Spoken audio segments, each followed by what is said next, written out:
नमस्कार, the news 15 देख रहे हैं आप। मैं हूं आपके साथ पुलकित शुक्ला। दिल्ली पुलिस का नाम सुन के आपके जहन में ज़रूर कहीं ना कहीं एक अक्खड़पन और एक डरा देने वाली तस्वीरें ज़रूर आती होंगी। बात करें आज हम दिल्ली पुलिस की, तो दिल्ली पुलिस हर जगह कहीं ना कहीं सवालों के घेरे में खड़ी होती हुई नज़र आती है। लोग तरह तरह के सवाल खड़े करते हैं कि दिल्ली पुलिस ऐसी है, दिल्ली पुलिस वैसी है, दिल्ली पुलिस के जवानों को बात करने की तमीज़ नहीं होती है, और तमाम तरह के सवाल उनके ऊपर खड़े किए जाते हैं। और अगर बात करें बीते दिनों की, तो देखा आपने कि सुप्रीम कोर्ट ने किस तरह से दिल्ली पुलिस को कटघरे में खड़ा किया नुपुर शर्मा के बयान को लेकर। आज हमारे साथ कुछ लोग ऐसे जुड़े हैं जो दिल्ली पुलिस के एक नए चेहरे को सामने लेकर आए हैं। वो चेहरा जिससे आप परिचित होंगे तो आप ताजुब में पड़ जाएंगे कि यार दिल्ली पुलिस ऐसा कर सकती है। क्या वाकई में दिल्ली पुलिस का जवान ऐसा कर सकता है? दिल्ली पुलिस के उस जवान ने ऐसा क्या कर दिया है जिसकी वजह से हम ये रिपोर्ट बना रहे हैं, आपको सोचने पे मजबूर कर दिया जाएगा। तो दिल्ली पुलिस के उस जवान ने क्या किया है और कैसे दिल्ली पुलिस का नाम इससे बढ़ेगा या घटेगा, ये आप लोग इससे फैसला कीजिएगा।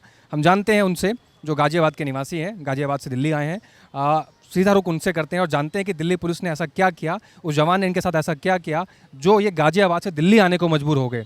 ये धीरे धीरे किस्सा इंटरेस्टिंग होता जा रहा है, तो बिना किसी देरी किए हुए सीधा चलते हैं सर के पास। सर, आपका नाम? मेरा नाम गोपाल शर्मा है। सर, आप कहाँ से आए हैं? मैं गाज़ियाबाद इंदिरापुरम से आया हूँ।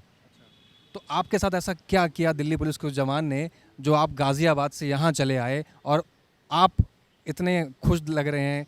आप ज़रूर उसने कुछ ना कुछ ऐसा किया होगा जिसकी वजह से आप यहाँ तक आ गए। क्या आपके साथ उस दिन वाक़या हुआ और क्या उसने ऐसा किया? एक्चुअली मेरी बेटी का एग्ज़ाम था, एंट्रेंस एग्ज़ाम था। तो उसके लिए हम लोग मुंडका गए थे, दिल्ली मुंडका। और वहाँ पे मुझे जो एग्ज़ाम का वो था, लोकेशन था एग्ज़ाम सेंटर का, वो हमको नहीं मिल रहा था। तो हम लोगों ने सर्च कर रहे थे, हमको नहीं मिल रहा था। और एंट्री टाइम जो है वहाँ पे 9 बजे का था और 4 मिनट करीबन बचे थे। तो हम लोगों को जगह लोकेट हम लोग नहीं कर पा रहे थे। तो पीसीआर वैन खड़ी हुई थी जिसमें एएसआई विजय जी थे और उनके साथी सहयोगी राजीव जी, शायद उनका नाम था। तो वो थे दोनों। हमने उनसे पूछा तो उन्होंने कहा कि आपको कितने बजे पहुंचना है। उन्होंने पहले तो गाइड किया कि ये जगह है, फिर कितने बजे पहुंचना है। तो मैंने कहा 9 बजे पहुंचना है। अच्छा, वहाँ आसपास कोई प्लेस ऐसा था कि वहाँ कोई 2 व्हीलर वगैरह भी नहीं था अवेलेबल। तो उन्होंने कहा आप बैठो, हम आपको अभी पहुंचा देते हैं, नहीं तो बेटी का एग्ज़ाम निकल जाएगा। मैंने नहीं सर, हम लोग मैनेज कर लेंगे। लेकिन उन्होंने इंस्टेंटली मतलब स्टेप लिया एंड दैट वाज रियली मतलब अमेजिंग। मतलब इतना हार्ट टचिंग था वो कि उन्होंने नहीं, आप बैठो, हम अभी पहुंचाते हैं आपको। हमारी बेटी होती तो हम भी तो उसके लिए कुछ ना कुछ करते ही करते। और उन्होंने हमें सेंटर पे पहुंचा दिया। करीबन 4 किलोमीटर था वो वहाँ से। तो उन्होंने तुरंत वहाँ पहुँचाया। हम 9 बजे से, मैं 1 मिनट पहले ही वहाँ पे पहुँच गए और इसकी एंट्री हो पाई वहाँ पे। तो वो जो गेस्चर था उनका, जो वो था, वो बड़ा मतलब हार्ट टचिंग था रियलिटी में। एएसआई साहब विजय जी का और राजीव जी, दोनों का। इनकी बेटी से जानते हैं कि आपका क्या नाम है? मेरा नाम मेघा है, मेघा शर्मा। क्या एग्ज़ाम था आपका? किस चीज़ का एग्ज़ाम? मेरा मास्टर्स इन पब्लिक पॉलिसी का था और एंट्रेंस था वो मुंबई कॉलेज सेंट जेवियर्स का। तो आप फर्दर क्या पढ़ाई कर रही हैं? क्या बॉम्बे आप जाने की तैयारी कर रही हैं? मतलब मैंने बैचलर्स दिल्ली यूनिवर्सिटी से किया है। मैं तैयारी मास्टर्स की करी थी, तो मैंने काफ़ी फॉर्म्स भरे थे। उसमें से एक सेंट जेवियर्स का था, कॉलेज मुंबई का। तो जब आपने एग्ज़ाम देने गई, आप लेट हो रही थी, आपके मन में क्या चल रहा था कि अगर लोकेशन पर नहीं पहुँचे तो क्या होगा? नहीं, मुझे डर था क्योंकि वहाँ पे जैसे पापा ने बोला कुछ व्हीकल नहीं था कि हम जा सके। हम वॉकिंग ही घूम रहे थे, हम बिल्कुल ऑपोजिट डायरेक्शन में थे। फिर हमने सर से पूछा तो उन्होंने हमसे पूरा, मैंने एडमिट कार्ड दिखाया कि ये एड्रेस है, क्योंकि उसमें एग्जैक्ट लोकेशन थी। तो उन्होंने देखा, उन्होंने फिर अपने फ़ोन खोल के टाइम देखा कि काफ़ी टाइम कम बचा है, क्योंकि सिर्फ 2-3-4 मिनट बचे थे। उन्होंने बोला आप बैठो। तो मुझे काफ़ी खुशी हुई कि मतलब रिलैक्स हुआ थोड़ा कि हम टाइम पे पहुंच पाए, क्योंकि हम वॉकिंग थे। और वॉकिंग हम काफ़ी, गाड़ी से भी हमें 2-3 मिनट तो लगे गए थे। अगर हम वॉकिंग जाते तो डेफिनेटली मेरा एंट्री नहीं हो पाती वहाँ पे। हाँ जी। अगर इफ़ इन केस अगर आपका एग्ज़ाम मिस हो जाता तो फिर दोबारा आपको कब चांस मिलता वो पेपर भरने के लिए, एंटर करने अब तो फिर अगले साल ही हो पाता, वो फिर मेरा मिस हो जाता। के? फिर आपका पूरा 1 साल वेस्ट हो जाता। हाँ जी, हाँ जी। अच्छा, तो आप लोग गाज़ियाबाद रहते हैं सर, गाज़ियाबाद से आप दिल्ली आए, डेफिनेटली आप यूपी पुलिस से मुखातिब होते रहते होंगे गाज़ियाबाद में रह के। तो आपको गाज़ियाबाद की पुलिस में और दिल्ली पुलिस में क्या डिफरेंस लगा? नहीं, डिफरेंस एज सच ये था कि भाई हम लोगों का बहुत ज़्यादा तो वो पड़ता नहीं है पुलिस से। लेकिन ये है कि जो दिल्ली पुलिस का जो था, वो दिल्ली पुलिस का उस दिन जो रूप देखा मैंने, तो मुझे लगता है कि बहुत गलत एक नैरेटिव गढ़ दिया जाता है पुलिस के लिए। बाकी हर डिपार्टमेंट में कुछ ना कुछ लोग के अलग अलग टाइप के होते हैं, लेकिन जो उस दिन उनका गेस्चर था और जो उस दिन उनका जो स्टेप था, that was really heart touching. वो बहुत बहुत मतलब एक पता नहीं मतलब बड़ी खुशी हुई। और उन्होंने जब पहुंचाया, मैंने उन्हें थैंक्स भी बोला। तो लेकिन सब जगह अलग अलग डिपार्टमेंट में अलग अलग लोग होते हैं, अलग अलग तरह के होते हैं। लेकिन जो दिल्ली का एक नैरेटिव जो हम लोग न्यूज़ चैनल वगैरह में देखते रहते हैं कि भाई ये है वो है और ऐसा है, मतलब लाइक जो बनाया जाता है उससे वो बिल्कुल जस्ट अपोजिट था उस दिन का सारा देखने के बाद।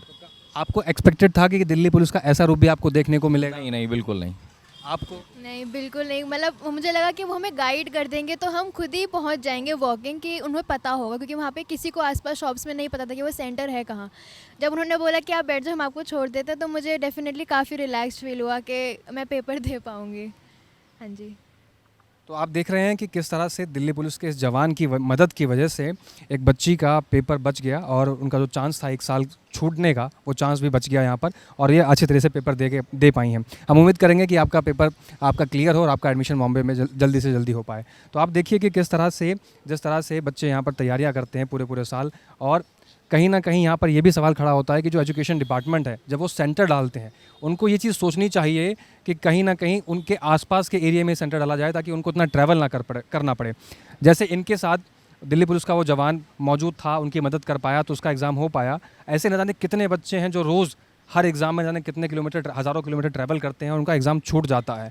ऐसे में एजुकेशन डिपार्टमेंट को ये सोचना चाहिए कि कहीं ना कहीं उसकी जो पॉलिसीज़ हैं, जो स्ट्रेटेजी बनाते हैं, उनको में चेंजेस होने चाहिए ताकि उन बच्चों को ईजिली उस सेंटर पे पहुंच सके और अपने एग्ज़ाम दे सकें, क्योंकि उस एग्ज़ाम के लिए जाने वो कितनी तैयारियां करते हैं।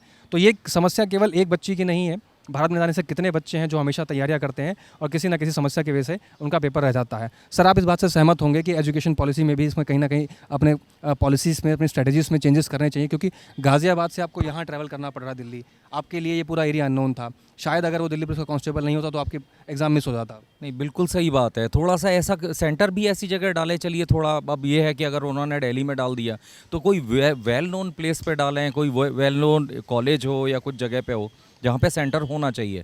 ये जगह ऐसी थी कि जो सेंटर बिल्कुल पीछे की तरफ था, छुपा हुआ, और अगर हम सचमुच में अगर उनकी हमको हेल्प नहीं मिलती तो हमारा पहुंचना बहुत मुश्किल था, क्योंकि उनको कोई आसपास भी उस जगह को कोई बता ही नहीं पा रहा था। That was really very big problem.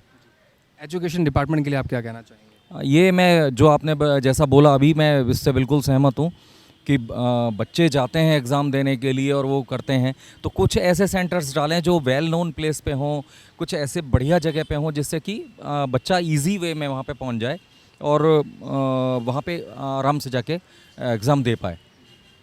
तो हम आपको ये भी बता दें कि गोपाल जी ने इस पूरी घटना के बाद, अपने घर पहुंचने के बाद, एक ट्वीट भी किया। वो ट्वीट आप अपनी स्क्रीन पर देख पा रहे होंगे, हम साइड में फ़ोटो लगाते हैं, आप देख रहिए। उस ट्वीट में बाकायदा इन्होंने पूरी घटना को मेंशन किया और धन्यवाद किया है दिल्ली पुलिस का, और सीपी साहब को टैग भी करके बताया है कि दिल्ली पुलिस की वजह से हमारा एग्ज़ाम हो पाया है।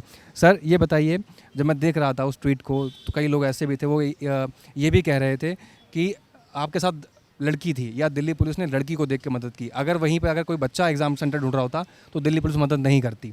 आपको ऐसा लगता है? नहीं नहीं, मैं इससे सहमत नहीं हूँ। जो उनका जो रिएक्शन था, उन्होंने बिल्कुल भी एक बार ऐसा मुझे कहीं नहीं लगा कि अगर लड़की होती तो, लड़की है तो उन्होंने करा और लड़का होता तो वो नहीं करते। ये बिल्कुल गलत था। और उनकी, क्योंकि उनका जो इंस्टेंट रिएक्शन था, उन्होंने कहा बैठो बस, हम आपको एग्ज़ाम सेंटर पहुँचाते हैं। कहीं भी ऐसा मेंशन नहीं, मतलब ऐसा कहीं पे कहीं झलक नहीं दिखाई दी कि भाई ये लड़की है तो हम हेल्प कर रहे हैं, लड़का होता तो हम हेल्प नहीं करते। ये सब गलत की बातें हैं, बेकार की बातें हैं। सर, आखिरी में एक सवाल, दिल्ली पुलिस के लिए कोई संदेश, या फिर जो लोग इस वीडियो को देख रहे हैं उन लोगों के लिए कोई संदेश? भैया, एक तो हर एक बात में सब लोगों से रिक्वेस्ट है कि बुरा बोलना हर एक के लिए नहीं बोलना चाहिए, क्योंकि हर सिक्के के दो पहलू होते हैं, अच्छे भी होते हैं बुरे भी होते हैं। हमको अच्छाई की तरफ को ही ज़्यादा देखना चाहिए। और उस दिन जो उन्होंने एएसआई विजय जी का और राजीव जी का वो था, वो रियलिटी में मतलब बहुत बहुत बढ़िया था। मैं उनको थैंक्स बोलना चाहूँगा इसके लिए अगेन एंड अगेन। और बाकी तो सब बढ़िया ही है, सब ठीक चलता है। तो देखा आपने यहाँ पर गोपाल जी जुड़े हुए थे और जिस तरह से पूरा घटनाक्रम निकल कर सामने आया, उसके बाद किस तरह से इन्होंने अपनी पूरी आपबीती बताई और किस तरह से उसमें दिल्ली पुलिस ने अपना एक अहम रोल निभाया।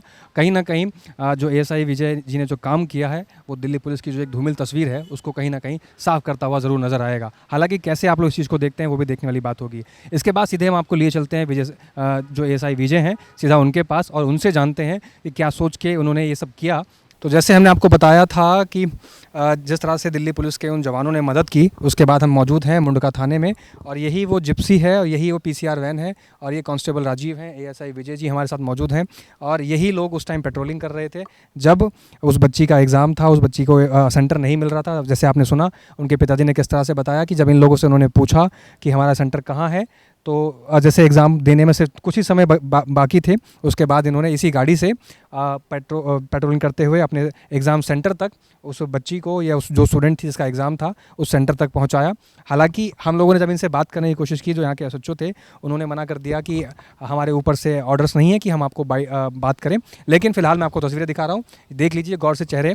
ये जो दिल्ली पुलिस की जो थीम है शांति सेवा न्याय, उस पूरी थीम को यहाँ पर ये जवान दिल्ली पुलिस के सही साबित करते हुए दिखाई दे रहे हैं। और कहीं ना कहीं जो दिल्ली पुलिस की एक छवि लोगों बना के रखते हैं कि बहुत अकड़ू होते हैं, बहुत खड़ूस होते हैं और हमेशा अपने ही अहम में रहते हैं, उस तस्वीर को कहीं ना कहीं गलत साबित करते हुए इन दोनों जवानों ने दिल्ली पुलिस की तस्वीर को एक बेहतर तरीके से दिखाया है और लोगों के अंदर एक विश्वास जगाने की कोशिश की जा रही है कि अगर आपको कोई भी समस्या हो तो आप पहुंचिए, दिल्ली पुलिस आपके लिए हमेशा तत्पर है और आपकी मदद के लिए हमेशा साथ में खड़ी है। तो इस तरह की तस्वीरें हैं और ये लोग हमारे साथ मौजूद थे, हम लोगों ने इससे बातचीत की। हालांकि ऑफ कैमरा हमारी क्या बातचीत हुई हम आपको बाद में बताएंगे, लेकिन जिस तरह से तस्वीरें निकल कर आई और जो इन्होंने एक मिसाल कायम की है और जो मदद का हाथ बढ़ाया है, उसके बाद कहीं ना कहीं जो लोग सोचते थे कि पुलिस पे हमेशा सवालिया निशान खड़े होते थे, उसके बाद कहीं ना कहीं इस सवाल को कहीं ना कहीं अब लोग हटाते हुए देखेंगे और ज़रूर एक हाथ अपना बढ़ाएंगे पुलिस की तरफ मदद के लिए। और पुलिस वाले भी हमेशा तत्पर रहेंगे पब्लिक की सेवा के लिए, क्योंकि जिस तरह से यहाँ पे मोटिव रहता है पुलिस का शांति सेवा न्याय,